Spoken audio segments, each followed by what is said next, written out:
और यूपी में माफियाओं पर एक्शन, राज्य को अपराध मुक्त कराने का योगी का सबसे बड़ा अभियान है ये। आज सीएम योगी आदित्यनाथ ने अपराधियों को साफ संदेश दिया कि यूपी में जो कानून का पालन नहीं करेगा वो सजा भुगतेगा। जो व्यक्ति गलत करेगा उसका भुक्तभोगी उसको बनना ही पड़ेगा। यूपी के सीएम योगी आदित्यनाथ ने सूबे के अपराधियों को चेतावनी देते हुए बता दिया कि यहाँ हर अपराधी को उसके कर्मों का फल जरूर मिलेगा। आज आप देख रहे होंगे ना, प्रदेश भर में जो माफिया पहले सत्ता को अपना सरपरस्त मानते थे कुछ नहीं, और आज उनकी क्या दुर्गति हो रही है, क्या दुर्गति हो रही है उनकी, किस स्थिति में पहुंच रहे हैं, कैसे उनको सजा हो रही है, कैसे उनकी सजा होने पर आज प्रदेश भर में और देश भर में तालियां बजती हैं, लोग खुशहाली मनाते हैं। इस पापी को सजा हो गई, अच्छा हुआ। 100 केस और 17 साल के लंबे इंतजार के बाद आखिरकार अतीक अहमद को सजा मिली। वहीं योगी सरकार ने अतीक के काले साम्राज्य को भी जमींदोज कर दिया, क्योंकि योगी ने ठाना है माफियाओं को मिट्टी में मिलाना है। इस माफिया को मिट्टी में मिला देंगे। देखिए, सीएम योगी स्कूली बच्चों के लिए बेहतर शिक्षा, बेहतर ज्ञान के मंत्र पर लगातार आगे बढ़ रहे हैं। आज सीएम योगी आदित्यनाथ ने स्कूल चलो अभियान 2023 का शुभारंभ किया। यूपी के मुख्यमंत्री योगी आदित्यनाथ ने कहा कि प्रदेश को 100% साक्षर बनाने की चुनौती पूरी करनी ही होगी। इस लक्ष्य के लिए सीएम ने शिक्षकों को बड़ी जिम्मेदारी दी। अभिभावकों की भी बैठक लें।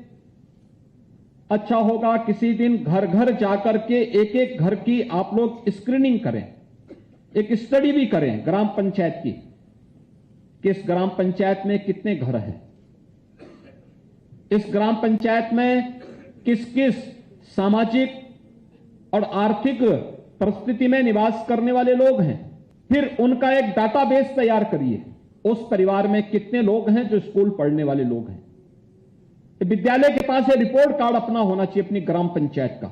मुख्यमंत्री ने प्रदेश को शिक्षा का केंद्र बनाने को लेकर सरकार की ओर से उठाए गए कदमों का भी जिक्र किया। सीएम योगी ने बताया कि आज 1,92,00,000 नए बच्चे स्कूल से जुड़े हैं। ऑपरेशन कायाकल्प के तहत 1,36,000 स्कूलों में बेहतर सुविधाएं मुहैया कराई गई हैं। बेसिक और माध्यमिक शिक्षा में 1,60,000 टीचर्स को नियुक्ति पत्र सौंपे गए हैं। ड्रॉप आउट रोकने के लिए स्कूलों में शिक्षा का स्तर बढ़ाया गया और छात्रों को उचित माहौल दिया गया। डीबीटी के माध्यम से जो धनराशि इन बच्चों के अभिभावक के अकाउंट में जाना है, वह तत्काल हम अगले 1 महीने 2 महीने के अंदर इस पैसे को उन परिवारों के, उन अभिभावकों के खाते में भेज सके, जिससे समय पे यूनिफॉर्म मिल सके बच्चों को, समय पे वे बैग खरीद सकें, समय पे जूते मोजे का खरीद कर सकें, और फिर जाड़ा आने के पहले उन बच्चों के लिए स्वेटर की व्यवस्था भी कर सके। सीएम योगी उत्तर प्रदेश में 100% साक्षरता के संकल्प पर काम कर रहे हैं। स्कूल चलो अभियान के मौके पर सीएम योगी ने अपने संकल्पों को दोहराया। बुनियादी सुविधाओं के साथ साथ स्मार्ट क्लास और अन्य सुविधाओं से आच्छादित कर चुके हैं।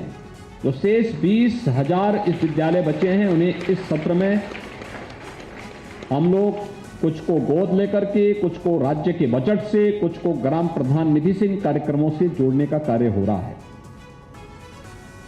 आप अनुमान कर सकते हैं, अब तो पाठ्यक्रम में भी काफी बदलाव आया है। एनसीईआरटी का पाठ्यक्रम बेसिक शिक्षा परिषद अपना रहा है। मानव संपदा पोर्टल के माध्यम से शिक्षकों की उपस्थिति के साथ साथ शिक्षा विभाग के अधिकारियों की उपस्थिति उसके साथ दर्ज हो रही है।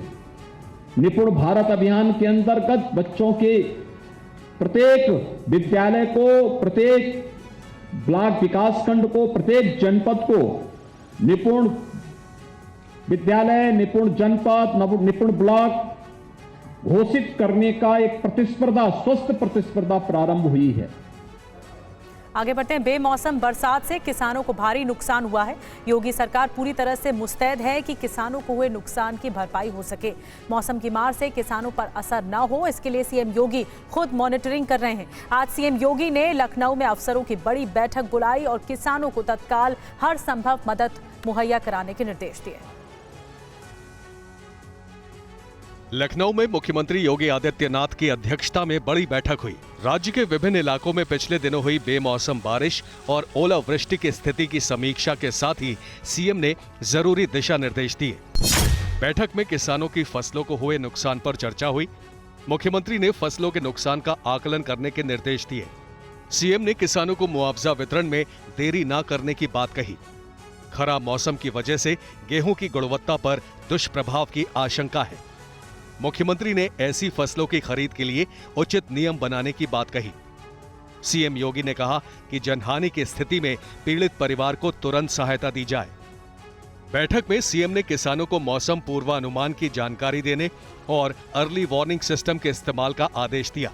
सीएम ने कहा कि सुदूर गांव तक किसान को टीवी, अखबार और स्थानीय प्रशासन के माध्यम से जानकारी उपलब्ध कराई जाए। यूपी में पिछले 24 घंटे में ही 9 जनपदों में ओलावृष्टि की सूचना है। मौसम विशेषज्ञों के मुताबिक अगले 2-3 दिन में कुछ जनपदों में ओलावृष्टि की आशंका है। योगी सरकार की ओर से सभी आवश्यक सतर्कता प्रबंध किए जा रहे हैं।